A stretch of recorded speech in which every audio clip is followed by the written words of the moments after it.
Oui, en effet, Mélanie, comme tu l'indiques, il y a un volet droit à l'oubli dans le projet de loi qui vient d'être déposé. Est-ce que tu peux d'ailleurs nous rappeler un petit peu quelle a été l'évolution des dispositifs autour de l'assurance des risques aggravés de santé en assurance de prêt? C'est un long processus d'évolution également, hein, puisque le premier dispositif conventionnel remonte à 2001. C'est la convention Bailorger qui a donc été signée le 18 septembre 2001 entre des représentants des professions de la banque et de l'assurance, des associations de malades et les pouvoirs publics. D'ailleurs, à cette convention Bailorger préexistait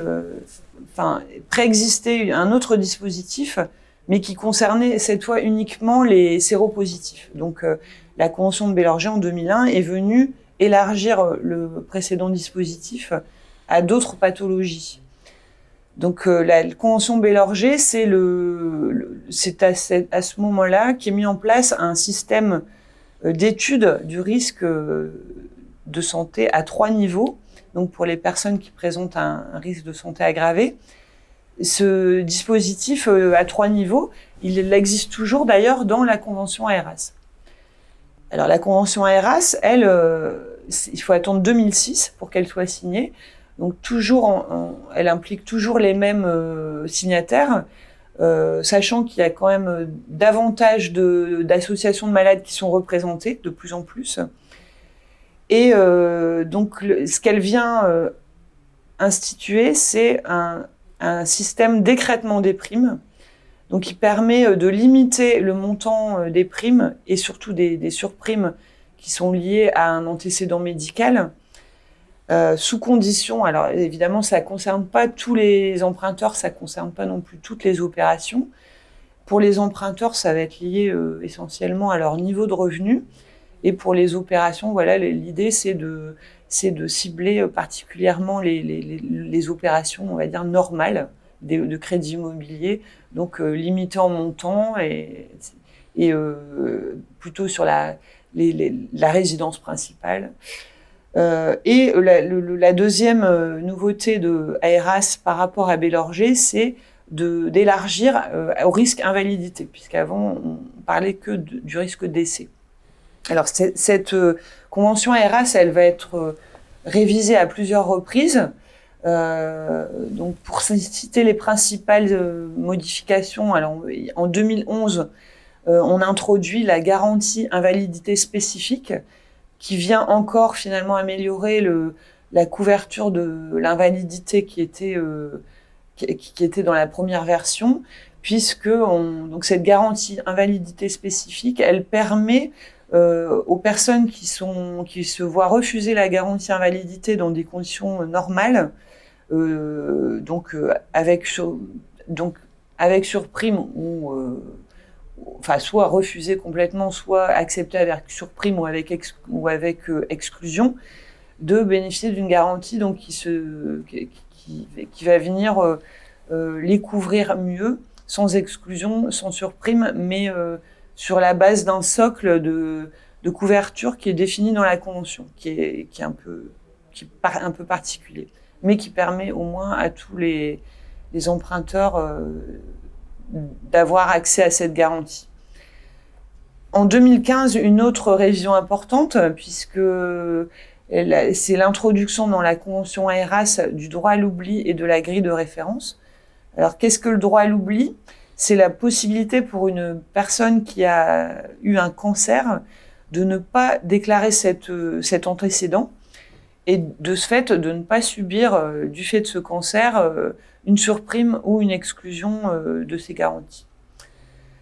La grille de référence, c'est un système un peu équivalent, sauf que l'emprunteur doit déclarer l'antécédent, mais à certaines pathologies sont associées, avec des conditions de délai, un engagement des assureurs de n'appliquer ni surprime ni exclusion pour se rapprocher le plus possible de conditions normales de couverture.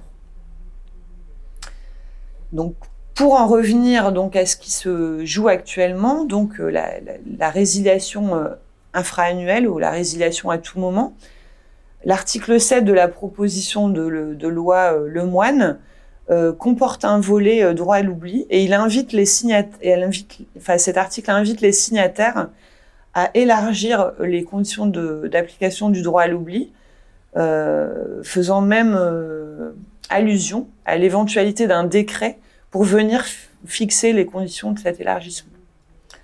Voilà donc où on en est sur la couverture des risques aggravés de santé. Merci Mélanie. Donc si je récapitule, dans le projet de loi qui est actuellement discuté, on parle de l'amélioration de la libéralisation de l'assurance de prêt, de sa mise en concurrence, et on parle également de l'amélioration de l'assurabilité de l'entrée dans l'assurance pour les personnes qui ont potentiellement un risque aggravé de santé. Donc ça, c'est deux thématiques importantes. Est-ce que tu vois d'autres sujets, d'autres thématiques qui seraient peut-être utiles d'aborder, que le législateur pourrait aborder dans l'avenir pour améliorer, là aussi à d'autres endroits, l'assurance de prêt? Jusqu'à maintenant, le législateur s'est finalement surtout préoccupé des emprunteurs au titre d'un crédit immobilier. Donc ça laisse quand même pas mal d'opérations sur le carreau, puisque si on pense par exemple à l'achat d'un fonds de commerce, un fonds de commerce c'est un bien meuble, donc ça ne relève pas du crédit immobilier, et donc un emprunteur une personne qui souhaite financer l'achat d'un fonds de commerce et assurer cette opération, elle ne peut pas réclamer l'application de la loi Lagarde à l'octroi du crédit ou de la loi Hamon ou donc des lois successives pour résilier l'assurance qui couvre cette opération et souscrire un contrat ailleurs. Donc là, tout est affaire de négociation avec la banque, mais il n'y a rien qui réglemente. Donc il y a effectivement encore des marges d'évolution sur le périmètre des opérations concernées par la libéralisation de l'assurance emprunteur. Ensuite, je vois une autre marge d'évolution possible, alors sans nécessairement passer par une évolution réglementaire, puisque les textes existent. C'est l'amélioration du devoir de conseil des distributeurs d'assurance emprunteurs, puisque il y a une directive qui est venue récemment renforcer le devoir de conseil des distributeurs d'assurance. Or, on constate que sur l'assurance emprunteur, le distributeur se contente souvent de conseiller aux clients un contrat qui colle aux exigences de la banque sans nécessairement aller plus loin et sans recueillir, par exemple, les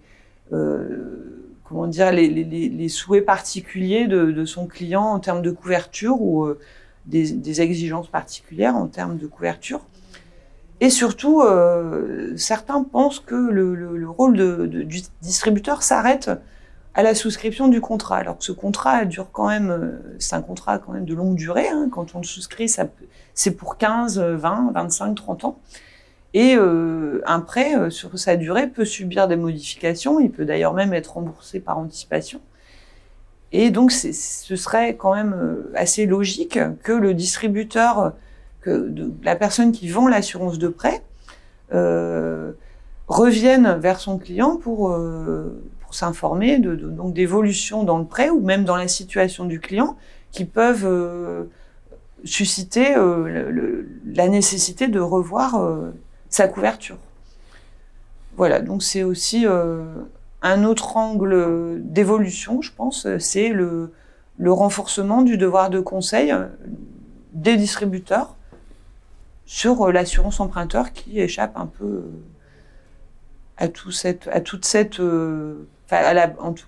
au souci du distributeur d'assurance de bien conseiller son client. Très bien, donc écoute, ça tombe bien de parler du devoir de conseil puisque c'est le métier de la salamandre assurance, donc on est très heureux que tu puisses en parler. Écoute, merci beaucoup Mélanie pour ce moment passé avec toi et toutes ces explications données autour de la réglementation de l'assurance de prêt, qui est un sujet complexe et on voit très dynamique. Donc voilà, nous en avons terminé avec ce premier rendez-vous des spécialistes proposé par la Salamandre Assurance. J'espère que ça vous a intéressé. Écoutez, il n'y a plus qu'à se donner rendez-vous maintenant pour un prochain rendez-vous. Donc à très bientôt. Au revoir.